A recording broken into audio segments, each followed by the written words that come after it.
This video is on molecule polarity. Now we've already talked about bond polarity. So that is just polar or nonpolar, equal or unequal sharing in the bond between two atoms. Now we're going to talk about the molecule as a whole. So not just like the CH bond, we're going to talk about the CH4 molecule, like the whole thing. And it's kind of the same idea. It's not about sharing, but it's about being equal and unequal. So let's define these and we'll do some examples. So a nonpolar molecule is when you have equal bonds. What I mean by equal bonds is same electronegativity difference. Right? So we look those up and you subtract them. Okay? Which really means same electronegativity difference also means like same atoms or same elements that are equally spaced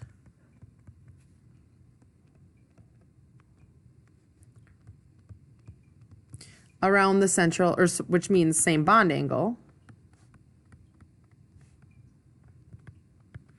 around the central atom.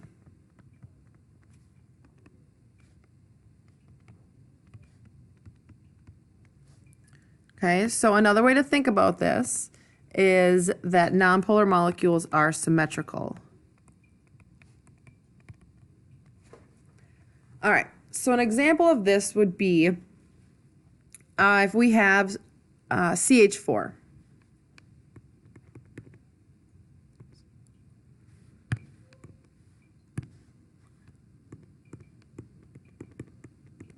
All right, so if we have CH4, we have 4 bonds of CH.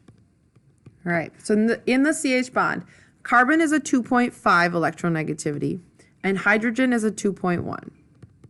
So if you subtract these two, you get 0.4 electronegativity difference. That tells you that the bond itself is polar. So polar bond. All right. So that means that when you have this CH bond, carbon is more electronegative. The electrons are shifting more towards carbon and away from hydrogen. All right. So now if I draw the molecule, CH4, right, it looks like this. 4 bonds equally spaced all the way around.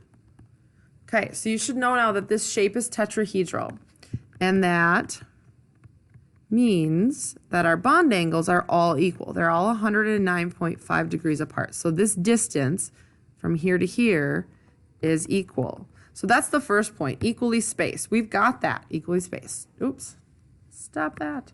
Okay, equally spaced, check.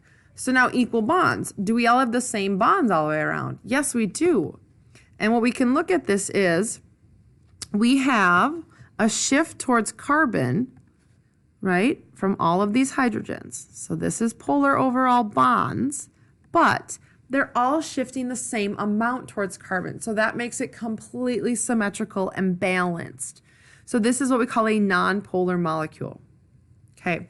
A polar molecule then, you probably figured this out, would be unequal bonds. Oops.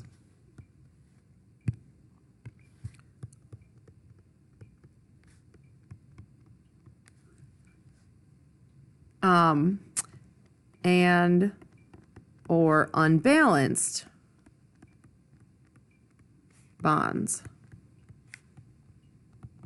around the central atom. So in other words, these are molecules that are unsymmetrical or non-symmetrical.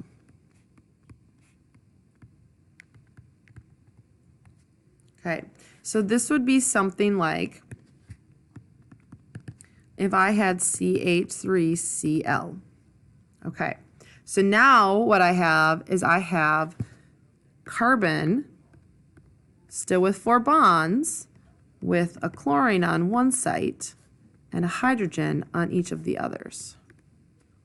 Okay, so now in terms of our electronegativity shift, we've got the same shift for the hydrogen to carbon, right?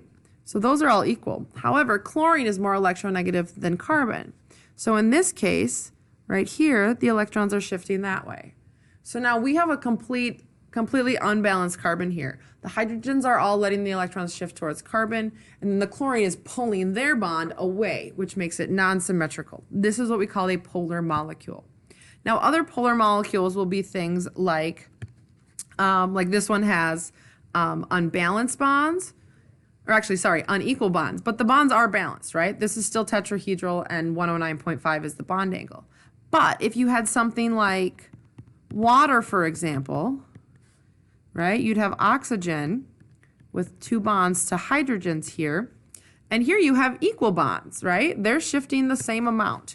You've got the oxygen being more electronegative, shifting towards oxygen away from the hydrogen. However, they are not equally spaced. Because there's only these 2, they have to be opposite each other to be balanced, to be symmetrical. Because here we have a bond angle of 107. Oops. But if you look this side, that's way more.